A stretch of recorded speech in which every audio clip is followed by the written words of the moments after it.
Good morning and welcome to Markets Today. I'm your host, Mbithe Mwema. Co-hosting this show with me is Mr. George Bodo. George, what's going on? Good morning. Good morning. How are you doing? What's going on in the market? A lot of things happening. You know, today we are expecting June inflation numbers. Oh yes, the end of the month. So we should actually have a very robust conversation around inflation. Okay. All right. We have some corporate actions today. I've seen Captura, Williamson Tea have released the results. All right. So I think it's something also we can discuss. Yeah, yes. So let's just take a deep dive in terms of what was happening in the market yesterday. Some good turnover there. It was up 214% to 643 million Kenya shillings. KCB was up there. We've not seen a big trade like this, or at least over the last 1 month. It traded 5.8 million shares. What was of interest is the foreigners were actually selling out of the stock yesterday. And we saw a bit of pressure on the price. It was down 1 percentage point to 38.15.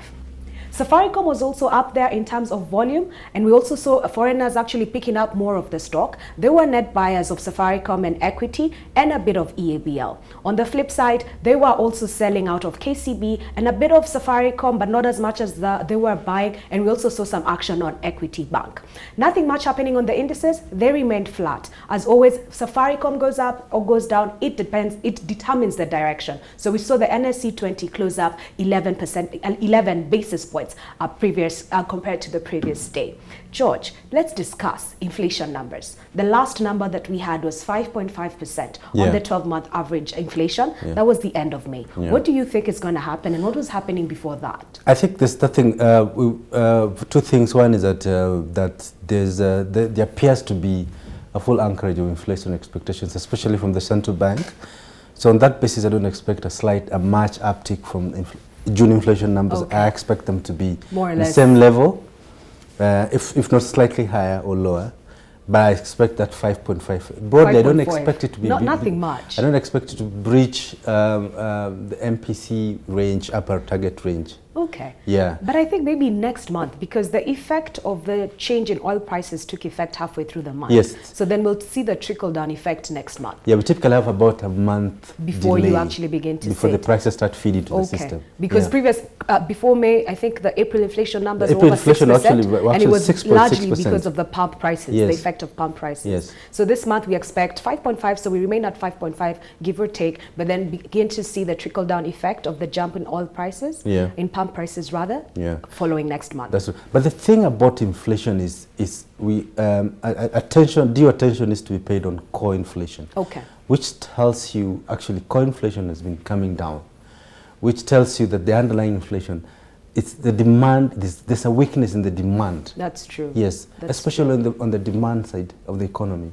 So because on a YTD basis, we've seen the core inflation come down. Yes. So I'm really not concerned about the headline inflation so much. It's really the core inflation that we need to look out for. But that more or less remains we need to pay attention to core inflation. Yes. That's where the real story is. And the interesting thing is, if you're going to focus on your core inflation, that tells me that whether the rate cap was there or not, at a CBK level, they would not be adjusting the CBR based on inflation prices or the element of food inflation. And I think because it's a transitory. So that if nothing else, if we were looking at the direction of currency and looking at the CBR as an indicator, it would remain more or less flat because nothing much is happening on the core inflation. That's true. Core inflation is very weak. And that points to that there's a lot of demand side and actually to a large extent supply side issues. Yes. I don't expect monetary policy to be very aggressive in the next meeting because everything is still very weak. Everything, but again, George, everything is anchored on what happens on the finance bill. That's the date that we're looking for, because we have to get a sense of whether this rate cap happens or not. Because remember, in our conversations over the last 2 weeks or so, we've just been saying as long as the rate cap is there, the monetary policy is ineffective. That's true. They really don't have much absolutely true. And not only that, if you look at even the fiscal side, there's a lot of aggression and also monetary policy. And I've always said, and I'm saying it here, that there's, to a large extent, the monetary policy is also being held hostage. Okay. But it will be interesting to see, I think largely, even before I get into that the current monetary policy stance is also favorable for fixed income trading. Is it? Yeah. And that's a conversation that we shall be having very soon. It's a gravy train for bond traders. But then also when we're talking about this, I think this week we have seen a lot of interest from the foreigners on the market. Yeah. Last week when we were giving market highlights, we'd say we traded 100 million, 200 million. This week, I think 2 or 3 times we've actually gone over the 500 million mark, which means it's actually been a good week. Because initially we were actually cautious about whether the foreigners would change their investment perception on Kenya because of the financial bill. And the key areas, the key points of concern were the fiscal deficit as well as the potential of the rate cap repeal and what they were thinking on the rate cap repeal.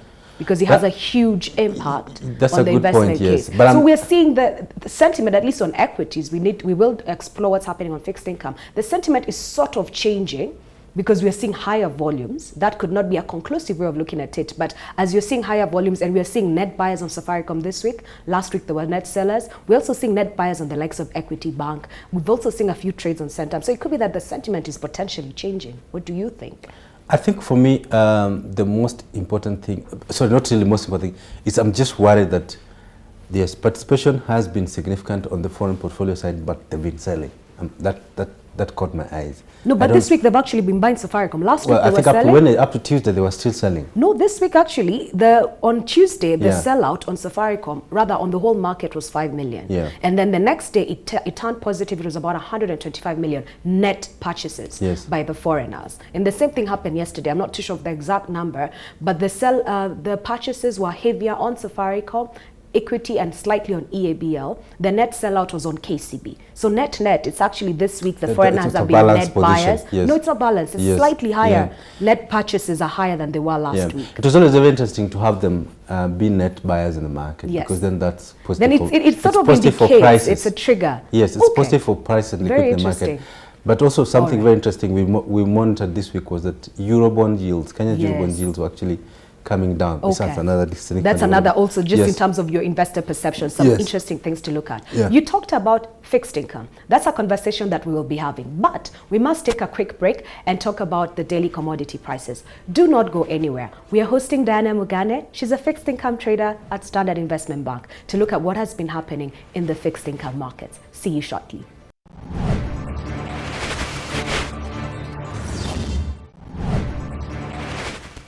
And we are back. Today, we're looking at what's happening in the fixed income market, what has been out there, who's been trading, and what's really happening with regards to the interest rates, and what tenor of paper are people looking at. To help us with this conversation, we are hosting Diana Mugane. She's a fixed income trader at Standard Investment Bank. Welcome, Diana. Thank you. What's happening in the fixed income market? Well, this week we've seen a bit of purchases, like the orders are more on the purchase. I think it's because of the high liquidity in the market. I wouldn't pinpoint exactly where the high liquidity is coming from. Okay. But we're seeing a lot of orders on the buy side. On the buy side? Okay. Yeah. Is it buy from the local investors or buy from the foreign investors? It's mostly local. Local investors. Yeah. And who's supplying the sell orders? The same local. The same locals? Yeah. Okay. Diana, who's been, it's very interesting to see that there were purchases this week. Who's more active, the banks or the fund managers? It's the banks. It's the banks. Yeah, but the fund managers are also a bit active. Yeah. They've been asking for a bit of medium-term papers. Yeah. Okay. Yeah.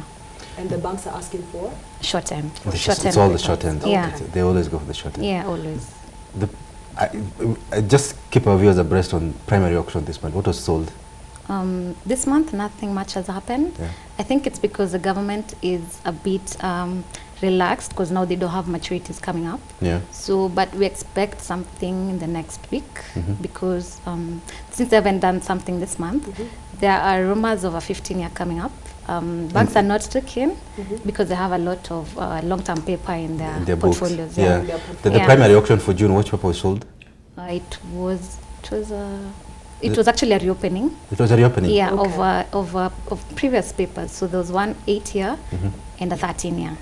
Yeah, so the 13-year was actually oversubscribed. Wow. I think it's because it has a good coupon of 12.5%. 12.5%, that's good, that's good. Yeah. And I've also looked at the T-bill auction. Okay. The performance has been so great. Yeah. But there's a problem that the CBK is picking very small amount. Yeah. Is it because of the aggressive bidding from the market? I What's your think sense of it's- that? Yeah, I think it's because of the aggressive bidding. They're trying to reduce the debt. I mean The debt cost. yeah, the cost of debt actually. Okay. Yeah. And then they're also ahead of the borrowing, so that could also explain that. They're ahead of borrowing. Yeah, Okay. in the previous financial year, Yeah. the one ending today. Oh, okay. So we should expect a similar trend even in the coming year. Yeah, And then we're- hopefully.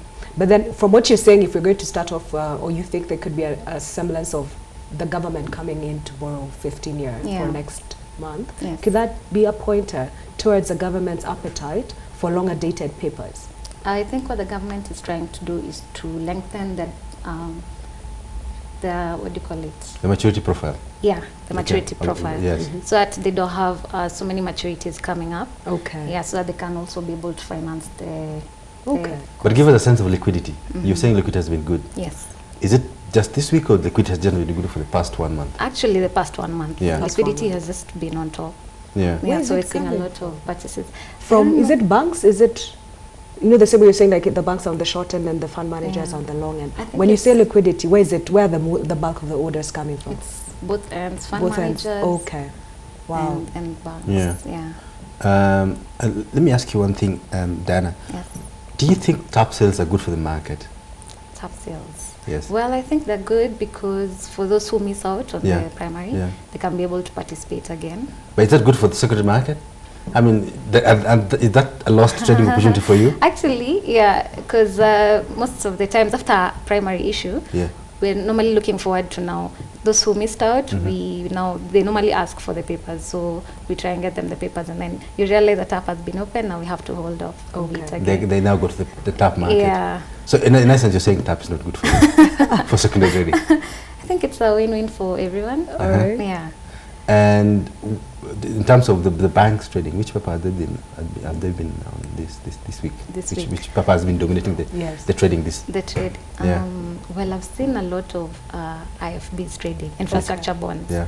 especially the IFB 15. That's the IFB 1, 2018-20, Okay. and the FB 14, 1, 2018-15. Mhm. So that has attracted a lot of demand Oh. in this week. Why do you think it's a hot cake? It's been a hot cake this week.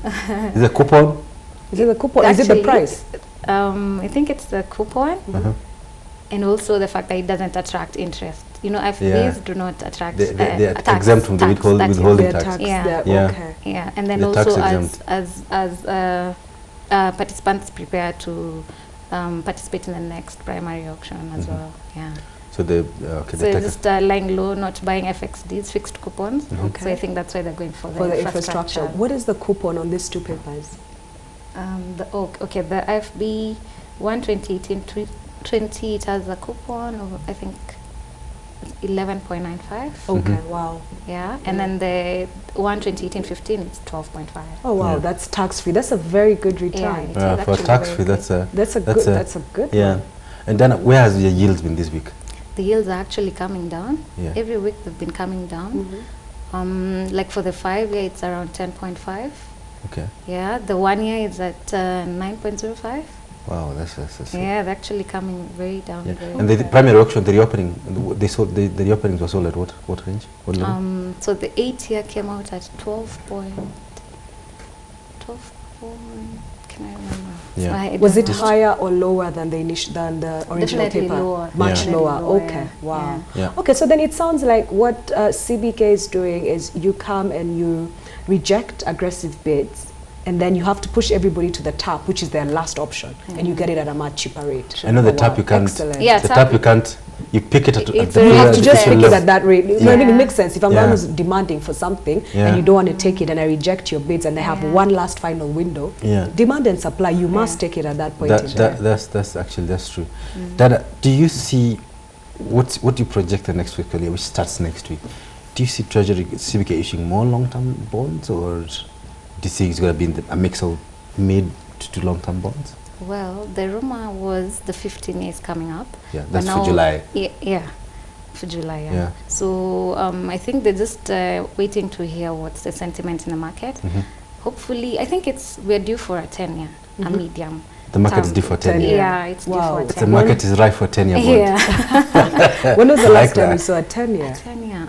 It's actually this year. This year? In the second issue. It In the was second issue. 1910. Okay. Yeah, so I At think 219.10. Yeah. That is the second. So they've issued 2 10 years this year. Yeah. Oh, wow. Yeah. What about long, short end? You don't like to see a 2-year bond in the market? we actually want to see a 2-year. Mm-hmm. Well, they issued one towards the beginning of the year, 119.2. Yeah.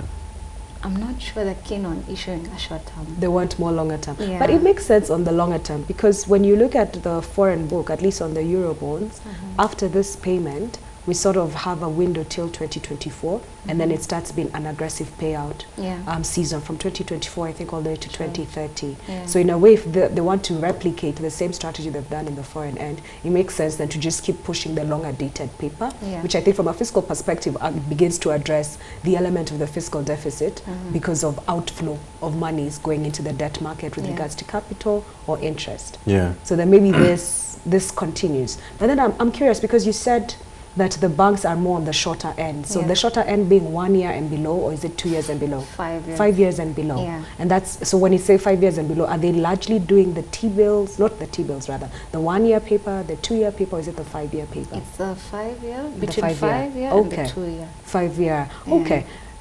I think let's take a short break and we can continue with this conversation. Look out for the opening bell of the NSE and see you shortly. I'm going to ask you about...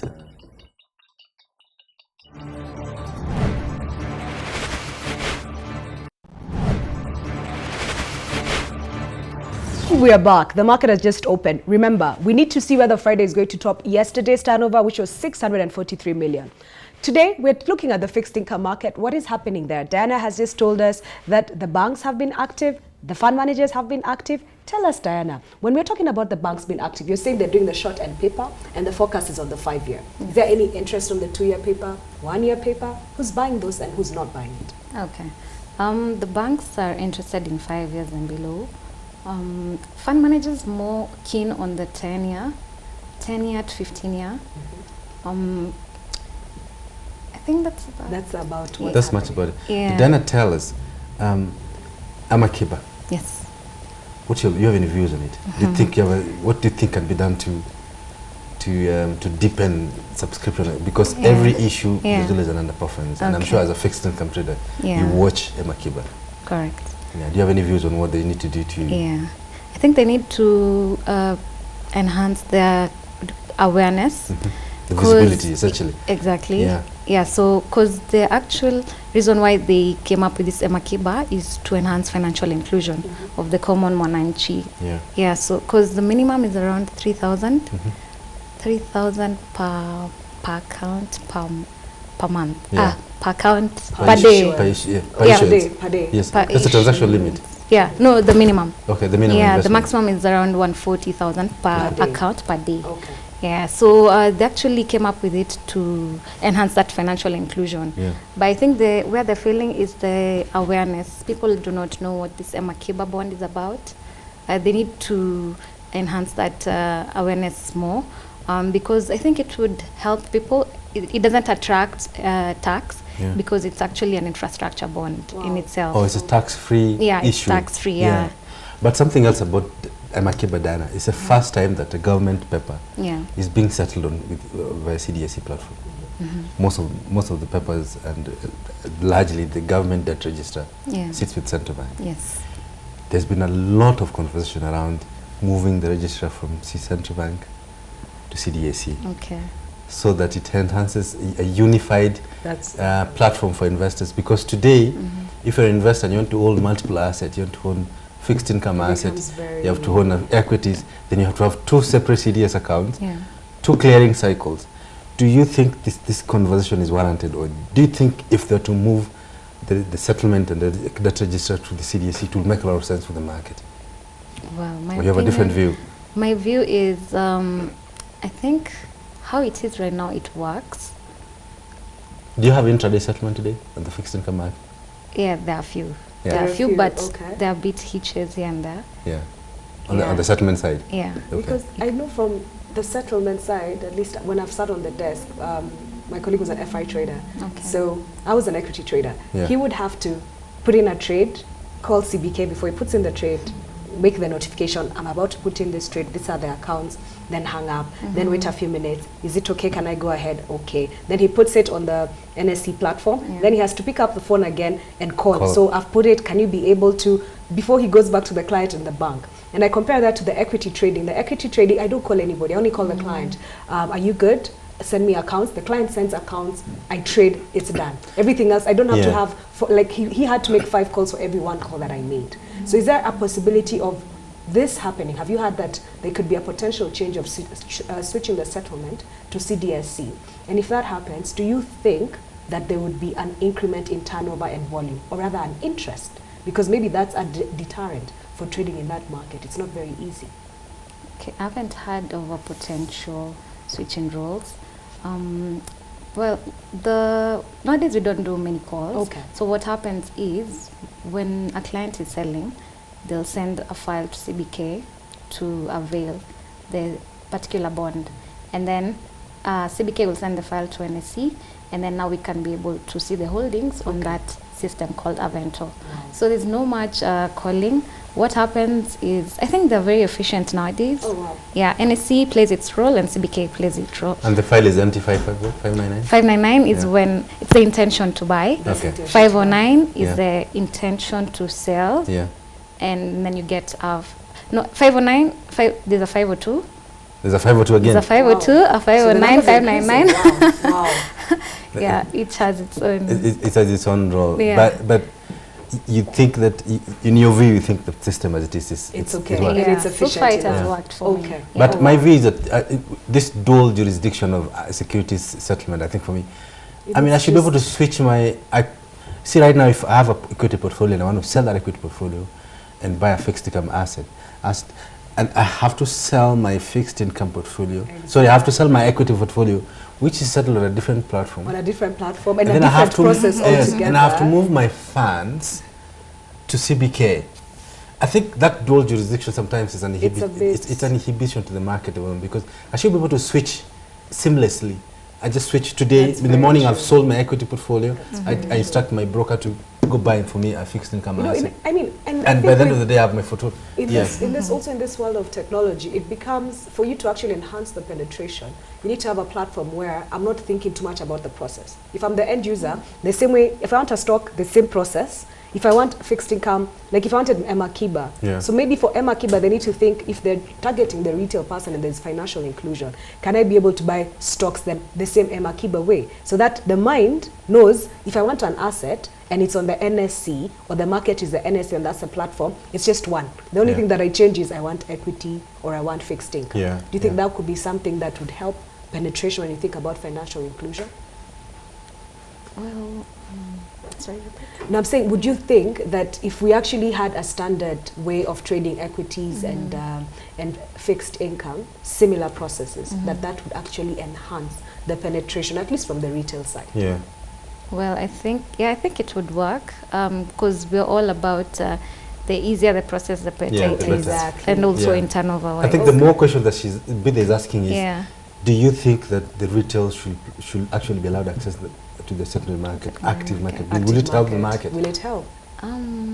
Because right now, look at fixed income trade the way it is now. You can't trade a bond below 50 million shillings. Is it below 100 million shillings? Has it probably gone up? No. It's actually 50,000. It's still 50,000. No, but on the secondary market. On the secondary, no, we trade even 1 million. But that's considered odd lots. Yeah, that's odd lots. That's odd lots. Yeah. But you have to match that. It's difficult to get a matching. Yeah. Yes, so it's quite becomes difficult to get. To get a matching of another million shillings someone wants. And talking about retail, do you think that treasury bill trading should actually be happening now in the market? Yeah, I believe so. Yeah. Because before, in the past, it's been over the counter.